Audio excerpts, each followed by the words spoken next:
ఏ కాంగ్రెస్ వాళ్ళు వచ్చినాక ఒక చెక్ డ్యామ్ గిట్ట కట్టిరా, ఒక సబ్ స్టేషన్ గిట్ట కట్టిరా? యాడికెళ్ళి వచ్చింది పంట? 10 ఏళ్ల కేసీఆర్ కృషి కాదా? మనం కట్టిన వాడికి రిబ్బన్ కత్తిరిస్తురు అంతే. ఇక నిన్న మహిళల మీటింగ్ పెట్టిండు. నిన్న వరంగల్లో పాపం ఐకేపీ మహిళలందరినీ పట్టుకపోయిండు, బస్సులు ఎక్కించి తీసుకుపోయిండ్రు. మా అక్క చెల్లెలు పోయిండ్రు. ముఖ్యమంత్రి కదా ఏదైనా ఏడాది అయింది, ఏమైనా మంచి వార్త చెప్తాడేమో, మహాలక్ష్మి 2500 గిట్ట ఇస్తాడేమో అని పోయిండ్రు. ఏమైనా చెప్పినాడే మహాలక్ష్మి గురించి? ఏమైనా కేసీఆర్ని మళ్ళీ కేసీఆర్ని కలవరిస్తుడు, ఆయన నిధులు కూడా కలవరిస్తుండు. నిన్న మహిళల మీటింగ్ పెడితే ఏం ముఖ్యమంత్రి గారినా మహిళలకు ఏమైనా చేసిండా? అదే కేసీఆర్ ఆడపిల్ల పెళ్లికి కళ్యాణ లక్ష్మి పథకం పెట్టి 13 లక్షల పేదింటి ఆడపిల్లల పెళ్లిళ్ళు చేసిండు కేసీఆర్. 11,000 కోట్ల రూపాయలు ఖర్చు పెట్టిండు కేసీఆర్ కళ్యాణ లక్ష్మి మీద. పేదింటి ఆడబిడ్డ కాన్పు కోసం సర్కార్ దవాఖానకు పోతే కేసీఆర్ కిట్ ఇచ్చి కాన్పు చేసి 13,000 రూపాయలు బ్యాంకులేసి ఆటో కిరాయి లేకుండా తల్లిని పిల్లని ఇంటికాడ దించిపించింది కేసీఆర్ కదా. బతుకమ్మ పండుగ నాడు కన్న కొడుకు కొనియకపోయినా పెద్ద కొడుకు లెక్క కేసీఆర్ కదా చీరలు పంపింది. నువ్వేం చేసినావు రేవంత్ రెడ్డి? కేసీఆర్ షీ టీములు పెట్టి మహిళలకు రక్షణ తీసుకొచ్చింది కదా. నువ్వు వచ్చినాక చేసింది ఏంది? నువ్వు వచ్చినాక 8 నెలల నుంచి మహిళలకు వడ్డీ లేని రుణం ఆగిపోయింది. వడ్డీ లేని రుణం ఎగబెట్టినావు, బతుకమ్మ చీరలు ఎగబెట్టినావు, కేసీఆర్ కిట్ ఎగబెట్టినావు, తులం బంగారం ఎగబెట్టినావు, మోసం చేసినావు. కనీసం నిన్న మహాలక్ష్మిలో నీ మొదటి హామీ, ఈ మొత్తం మేనిఫెస్టోలో మొదటి హామీ మహిళలకు 2500 ఇస్తామని.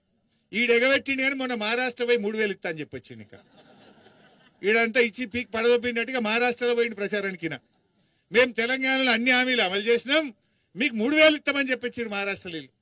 ఈడ ఇచ్చే 2500కేమో 100 రోజులు ఇస్తాం బాండ్ పేపర్ మీద రాసిచ్చి కాళ్ళల్లో చేతులలో మొక్కి డబ్బలు ఓట్లేసుకొని మహాలక్ష్మి ఎగబెట్టిండు. మహారాష్ట్రలో పోయి 3000 ఇస్తా అని చెప్పొస్తుండ. ఇది నువ్వేం చేసినావు? నిన్న మహిళలకు ఏం చెప్పినావు నువ్వు? మహిళలు కూర్చోబెట్టుకొని మాట్లాడే భాష అదేనా? తొక్కుతాడట. ఏం తొక్కుతావు? అందుకే నేను బూతుల సీఎం అన్నారు. మెడల పేగులు వేసుకొని తిరుగుతా, కండ్ల గుడ్లు కూడా వీకి ఆడతా, ఎవడన్నా సీఎం మాట్లాడాల్సి అదే ఆ మహిళలకు కావాల్సింది. మహిళలు ఏం ఎదురు చూసిండ్రు? మహాలక్ష్మి 2500 ఎప్పుడు ఇస్తాడు అని చూసిండ్రు. అరే కేసీఆర్ కిట్ ఇచ్చిండు, 13,000 ఇచ్చిండు, నువ్వు అంతకంటే ఎక్కువ ఏమని ఇస్తావేమో అని ఆ మహిళలు ఎదురు చూసిండ్రు. వడ్డీ లేని రుణం 8 నెలల ఇస్తలేవు, గదేమన్నా రిలీజ్ చేస్తాడేమో, మంచి మాట చెప్తాడేమో అని ఎదురు చూసిండ్రు. ఆనాడు ఒక్క చీర కాదు 2 చీరలు ఇస్తా అన్నాడు, 500 రూపాయలు ఇస్తా అన్నాడు, గవిగిట్టేమని ఇస్తారేమో అని మహిళలు ఎదురు చూసిండ్రు. కానీ ఏమిచ్చిండు? గాడిద గుడ్డు. ఉత్తరే వరంగల్ మీటింగ్లో తిట్ల పురాణం తప్ప ప్రజలకు పనికొచ్చేదో, మహిళలకు పనికొచ్చేదో, పేదలకు పనికొచ్చేటువంటి ఒక్క మాట కూడా చెప్పినటువంటి పరిస్థితి లేదు.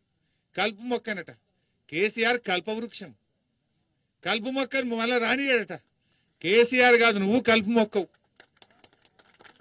నువ్వు ఏదో అదృష్టం బాగుండి అటిమారి గుడి దెబ్బలే బయటపడ్డావు. నువ్వు ఆ సీనియర్ కాంగ్రెస్ నాయకులను తొక్కుకుంటా ఇవాళ ముఖ్యమంత్రి అయినవు. కాంగ్రెస్ లీడర్లను చాలా పెద్ద పెద్దలను తొక్కుకుంటా అడ్డదారులు వచ్చినావు, ముఖ్యమంత్రి అయినవు. ఇప్పుడు ప్రజలు దొక్కుతున్నావు. గెలిచినాక లగచర్లలో ఎవరు దొక్కిండు? మొన్న మా ఎస్టీ మహిళలను దొక్కిండు. పేద మా రైతులను దొక్కుతున్నాడు. రైతుల భూములు బలవంతంగా తీసుకునే ప్రయత్నం చేస్తున్నాడు. ఇది రేవంత్ రెడ్డి పరిస్థితి. ముఖ్యంగా రేవంత్ రెడ్డి నిన్న మీరు మాట్లాడితే చూసి ఉంటారు, గట్టిగా బిగ్గరగా మాట్లాడుతున్నాడు. చూసిరా నిన్న? అంటే రేవంత్ రెడ్డి మాటల్లో శబ్దం ఎక్కువ, విషయం తక్కువ. అంటే శబ్దం ఎక్కువ, గట్టిగా మాట్లాడుతుండు. విషయం ఉందా? ఏమన్నా ప్రజలకు మనకి వచ్చే విషయం ఉందా? శబ్దం ఎక్కువ, విషయం తక్కువ. అంత విషయం తప్ప విషయం లేదు రేవంత్ రెడ్డి మాటల్లో. మరి ఇలా మన మహబూబ్ నగర్ జిల్లా నిజంగా కేసీఆర్ గారు 5 మెడికల్ కాలేజీలు ఇచ్చిండు కాదే. 50 ఏళ్ళ కాంగ్రెస్ ఒక మెడికల్ కాలేజ్ తేలే, 16 ఏళ్ళ తెలుగుదేశం ఒక మెడికల్ కాలేజ్ ఇయ్యలే. కానీ కేసీఆర్ గారు మహబూబ్ నగర్లో, నాగర్ కర్నూల్లో, నారాయణపేటలో, గద్వాల్లో, వనపర్తిలో 5 మెడికల్ కాలేజీలు పెట్టి పేదలకు వైద్యాన్ని అందుబాటులోకి తెచ్చిండు, పిల్లలకు వైద్య విద్యను అందుబాటులోకి తెచ్చిండు. కొత్తగా 4 జిల్లాలు ఏర్పాటు చేసిండు కేసీఆర్ గారు. అగ్రికల్చర్ బిఎస్సి కాలేజ్ తెచ్చిండు, ఫిషరీస్ కాలేజ్ ఇచ్చిండు, జేఎన్టీయు కాలేజ్ ఇచ్చిండు.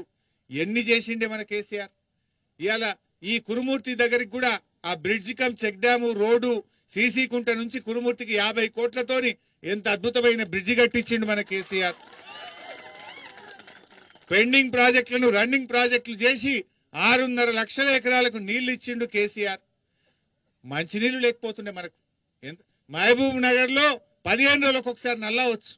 కానీ కేసీఆర్ వచ్చినాక ప్రతి పల్లెకు ఈ పాలమూరు జిల్లాలో ప్రతి ఇంటికి స్వచ్ఛమైన శుద్ధి చేసిన కృష్ణా నది జలాలు తెచ్చి మంచినీళ్ళ కష్టాలు తెచ్చింది కేసీఆర్. ఇన్ని పనులు మన కేసీఆర్ గారు మన జిల్లాకు చేసిండ్రు, ఎంతో ప్రేమగా చేసిండ్రు.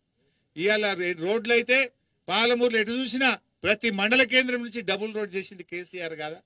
వెనకటి అన్ని గతుకుల రోడ్లు ఉండే కాంగ్రెస్ ఉన్నప్పుడు. ఇవాళ కేసీఆర్ గారు వచ్చినాక చక్కటి రోడ్లు కూడా చేసుకున్నాం.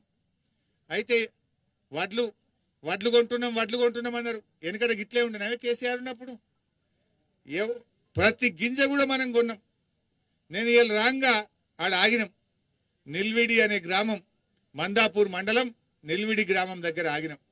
వడ్ల కొనుగోలు కేంద్రం వెళ్ళి రైతులతో మాట్లాడినాం. ఆ రైతులు ఏమంటున్నారు, లక్ష్మయ్య అనే రైతు సన్న రకం వడ్లేసిండట. నెల రోజులు కళ్ళంలో వచ్చి చూసి కొనకపోతే వడ్లు బయట 2100కు అమ్ముకున్నా అని లక్ష్మయ్య చెప్పిండు. శాంతమ్మ 6 ఎకరాల్లో RNR వెరైటీ సన్న రకం వడ్లు నేను పండించిన సార్, 15-20 రోజులు చూసినా ఎంతకు గవర్నమెంట్ వాడు కాలుగు పెట్టే మెడకు పెట్టే కాలుగు పెట్టిండు, కొంటలేరు. ఇక నమ్మకం పోయి 2200-2300 కాడికి సన్న రకం వడ్లు ప్రైవేట్లు అమ్ముకున్నా అని చెప్పి శాంతమ్మ చెప్పింది. ఇంకో రైతు కృష్ణ యాదవ్ అట, ఆయనకు రుణమాఫీ కాలేదు, వడ్లు తెచ్చి 10 రోజులే సార్ కొంటలేరు అని చెప్పి కృష్ణ యాదవ్ అనే రైతు చెప్పిండు. ఈ ప్రభుత్వానికి వడ్లు కొనడం కూడా చేతనైతలేదు. ఏమన్నాడు ఉత్తమ్ కుమార్ రెడ్డి మొదట్లో, ఈసారి పంట బాగా వండింది, 90 లక్షల మెట్రిక్ టన్నుల వడ్లు కొంటాము అన్నాడు. ఇది నెల కింది మాట. నిన్న వాళ్ళ కమిషనర్ చౌహాన్ మాట్లాడిండు, సివిల్ సప్లై శాఖ కమిషనర్ చౌహాన్ 70 లక్షల మెట్రిక్ టన్నులు కొంటామంటుండు, అంటే 20 తగ్గింది. ఉత్తమ్ కుమార్ రెడ్డి నెల కిందనేమో 90 లక్షల మెట్రిక్ టన్నుల వడ్లు కొంటామంటాడు. ఇప్పుడు చౌహాన్ ఏమో 70 కొంటామన్నాడు. నిన్నటికి ఎన్ని కొన్నారా అంటే 15 కొన్నారు. ఆటాన వడ్లు ఇప్పటికే బయట దళార్లు పాలైపోయి, ధాన్యం దళార్ల పాలైంది. ఈ ప్రభుత్వం కొనకపోవడం వల్ల సగం మంది 1800కు 1900కు రైతులు దళార్లకు అమ్ముకునే పరిస్థితి ఏర్పడ్డది. ఏంది సార్, ఇవాళ ఆ రకంగా ధాన్యం కూడా కొంటలేరు. కనీసం రైతు బంధు ఇయ్యలే, పెట్టుబడి పైసలు ఇయ్యలే. వడ్లన్న కొంటాడేమో మద్దతు ధర కంటే, వడ్లు కొనే తెలివి కూడా ఈ ప్రభుత్వానికి లేకుండా పోయింది. మాట్లాడితే తిట్లే, అయితే ఒట్లు లేకపోతే తిట్లు. ఇంకా వడ్లు కొనే తెలివి లేదు. కేసీఆర్ ఉండగా ఇట్లా అయిందా? మా వెంకటేశ్వర రెడ్డి అనే ఎమ్మెల్యే ఉన్నప్పుడు ఇదే కాన్స్టిట్యున్సీలో గంటకు రోజు రివ్యూ చేసి లారీలు పంపి చివరి గింజ దాకా కూడా వడ్లు కొని 2 రోజుల లోపల రైతులకు డబ్బులు ఇచ్చినాం. ఇప్పుడు ఆ అమ్మిన వాళ్ళకు కూడా వారం రోజులు 10 రోజుల దాకా పైసలు పడతలేవు. వారం రోజులు పడుతున్నాయి పైసలు పడడానికి. ఈ రకంగా ప్రభుత్వం వడ్లు కొనడంలో కూడా ఫెయిల్ అయిపోయింది. పత్తి రైతులకు 25 లక్షల మెట్రిక్ టన్నుల పత్తి కొంటామన్నారు. నిన్నటి దాకా కొన్నది ఎంతంటే 1,30,000 గంతే. అంటే పత్తి కూడా కొనక ఇలా తీవ్రంగా నష్టపోతున్నారు. 7,520 రూపాయలు రావాల్సిన ధర ఇలా 5,000, 6,000 రూపాయలకే పత్తిని అమ్ముకునే పరిస్థితి వచ్చింది. అంటే పత్తి రైతులకు నష్టం జరుగుతుంది, అదేవిధంగా వరి రైతులకు కూడా తీవ్రమైనటువంటి నష్టం జరుగుతూ ఉంది. అంటే ఈ ప్రభుత్వం అన్ని